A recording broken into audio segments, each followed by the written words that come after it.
Yun, good morning. Today po is March 11 and may tripping tayo dito kay Pasinaya Muson.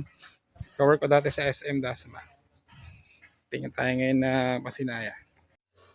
Ayun, nandito lang kami sa isang dress up unit po ni Pasinaya kasi may nagtitripping pa din sa actual turnover unit. Kaya pinakita ko muna kay client yung dress up unit na isa. Ayan.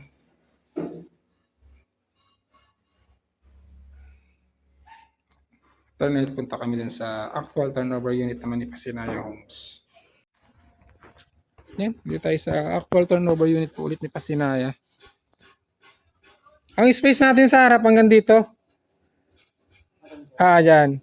Kaya kung gusto mo mag-business, pwede naman. Yan, ganito lang po ang actual turnover unit po ni Pasinaya Homes. Ang nakatiles lang po sa atin is si lababo, tsaka yung toilet and bath natin, yung half.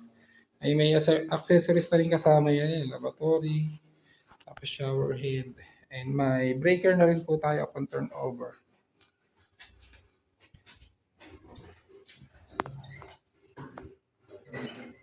Yung bagong location po na Pasinaya Homes natin is doon na po kay Ternate, Cavite.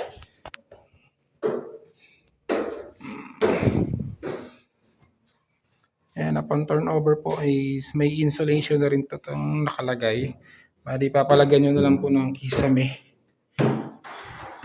Sa window naman, kung gusto nyo papalitan ng sliding, pwede naman po basta ma-turnover na po yung unit sa inyo. Si client.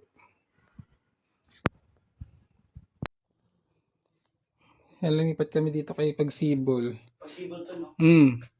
Kasi nakausap ko yung ating ni client nag-work, okay naman daw sa kanya mag-co-borrower. Papasok kasi yung salary nila pag nag-combine. Nagustuhan naman to ni client. Kasi nga mas malaki tsaka mas maganda. Kasi Pagsibol kasi ngayon, ang kulang na lang talaga upon turnover is partition. Corner lang. Ayan, kasama ko si client. Nakausap niya ate niya kung anong mas pipiliin nila kasi nga magko-borrower si ate niya. Si Pagsibol ba or si Pagsikat. Para bago kayong pumunta ng office is alam na yung pipila pang RA. Kasi magkaiba ng RA po si Pagsibol tsaka si Pagsikat. Nandito kami ngayon sa model house po ni Pagsibol sa Muson. Ay, bakit big?